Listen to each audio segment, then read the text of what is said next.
asks us a question. Denise asks us a long question. Okay, but I'm going to read the whole thing. Love the show, love the merch, and the foul language. Fuck yeah. Thanks for the knowledge. Okay, here's my question. Can you overswim your tank to the point that you have removed nearly all the nutrients? And if so, what would you suggest I do about it? Considering upping feeding, taking skimmer offline for a couple days a week, or just starting to dose nitrates? Now that's the question. There's background. Do you want the background or just the question? And we could... I think we should answer her question succinctly. Then we should read the background and see if we should add more. Okay. So, can you overskim a tank? And if you can, what would you do about it? You know, it's funny. I've always heard that. That's always been a thing since I've been doing this. People say, you can overskim a tank. And I suppose you can. But I'm telling you, the funny thing is I go back and forth on that all the time. Because I feel like you should skim the hell out of a tank. And then I hear some people smarter than me talking on a YouTube video about, you know, seemingly valid reasons how you could overskim it. That's maybe the thing you were thinking about. Is I was asking about, there's the bacteria guy that says you should turn your skimmer off during the night. Was it. That was it. Yeah, there was nothing in that. It was like, there's no support for that skimming thing. It was like, what are you talking about? That's the thing with all this microbiome shit, is it sounds like it makes sense, but then you go, well, there's no rubber meeting the road there. It sounds great, but... Well, I mean, it's tricky because you get a dumbass like me and then a guy that has a PhD and he's saying something and I'm like, okay. Yeah.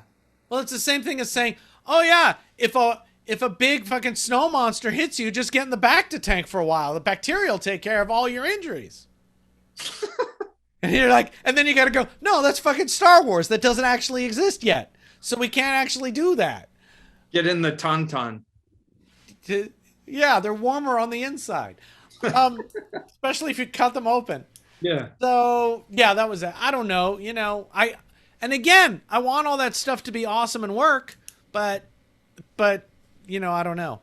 I mean, I sort of feel like, you know, what size skimmer did you get? And, you know, how many, you know, the pump on it, how often does it say it turns over? And then, you know, how often are you turning over your main system?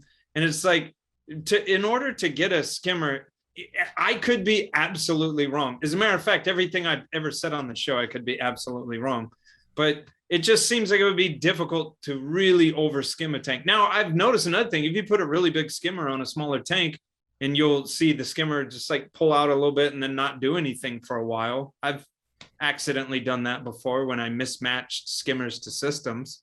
But then you could put more stuff in there and feed a little more heavily. I think this is actually the wrong question.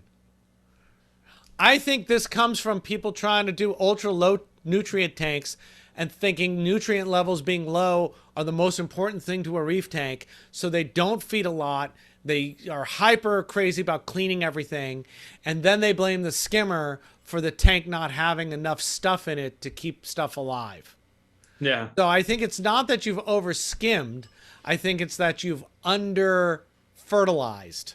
Underpopulated your tank. And so, you know, if I'm remembering correctly, skimmer takes out about 30% of the stuff in the water, right? Even that thread we were talking about that you started, I read some of Feldman and Joshi's papers about it. It's about 30% of the stuff is removed, of bacteria at least. So you still got 70% of the rest of the fucking bacteria in there. So it's not like your skimmer is.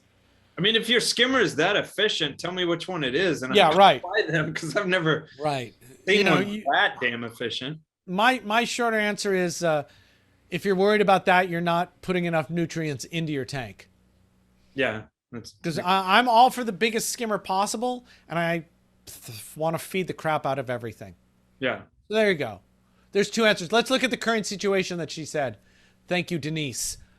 3-month-old, 14-gallon nano. Mechanical filtration 14-gallon nano? Yeah. My God. Mechanical filtration was filter floss only, and I was watching nitrate and phosphate slowly creep up as the tank cycled and got going. Weekly water changes of at least 20%. Nitrates still crept up, and when they reached 20, with just the water changes and filter floss, I said, what the hell? Let's try a skimmer, and I added a ice cap Neo skimmer. Stopped using the floss unless was scraping the glass. I like that. Skimmer broke and it worked well. Broke in and worked well. Nitrates were regularly lowering and steady. And then I started seeing my mushrooms retracting. SPS were doing fine. Did a weekly test. Now I have basically no noticeable nitrates using a NIOS test kit. Any advice would be appreciated. Well, so My you go advice first. would You go people- first. My advice with people that have tanks that small, let me say, maybe this is sort of arbitrary, but like 20 gallons or smaller. My advice is do daily water changes and don't do a skimmer. If you can, if like you'd skip a couple days, that's not a big deal, but I would have a larger vat in my garage or wherever with a healthy amount of salt water in there I would set myself up to make it easy to change water out of there on a daily basis. Because, well, first of all, my statement would be, this was more relevant in the past, but like no one makes a really good teeny tiny skimmer. I mean, would you agree with that? Just because of the basic physics, the principles of what's going on in there, teeny tiny and protein skimming are not like good friends together. Yeah. But I think I would say is I've seen, in the last few years, like there's some halfway decent little skimmers. I just don't know if the squeeze is worth the juice on little skimmers. That's a good one. And I would say something similar, except I would say weekly. I would say get whatever this little Neo skimmer she has is fine. It's great. And I would do a weekly 50% water change. Okay. I You might would even break that down if you think you'd scare people away by telling them to do like a daily or every other day water change. Like a glass of water. Yeah. See, so then we get into effective water change kind of things, and I think if I'm going to be relying on either way will work is the answer. That's the answer.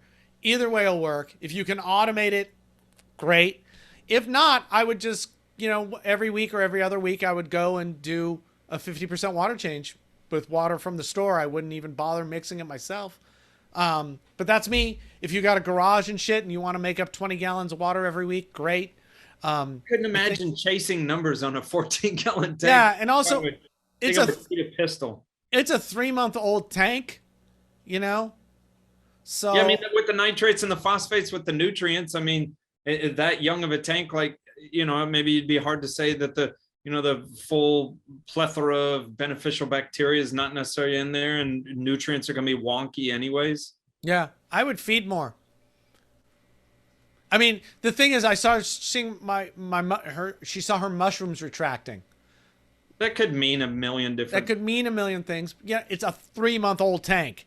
Yeah. So it's not at all settled. Yeah. But yeah, I would feed more if I wanted more nitrates. But that's kind of cool because she did touch on the mechanical filtration thing we bitch about. Yeah, that's exactly right. Shit. I'm just dropping shit and it's rotting and my nitrates are going up. Why it do? Yeah. Yeah. So that's Denise. We hope that answers your question. We don't know anything about your stocking, which is something I would probably want to know. How much stuff do you have in there, and how many fish do you have in there, and how are you feeding, and how have the mushrooms stopped retracting?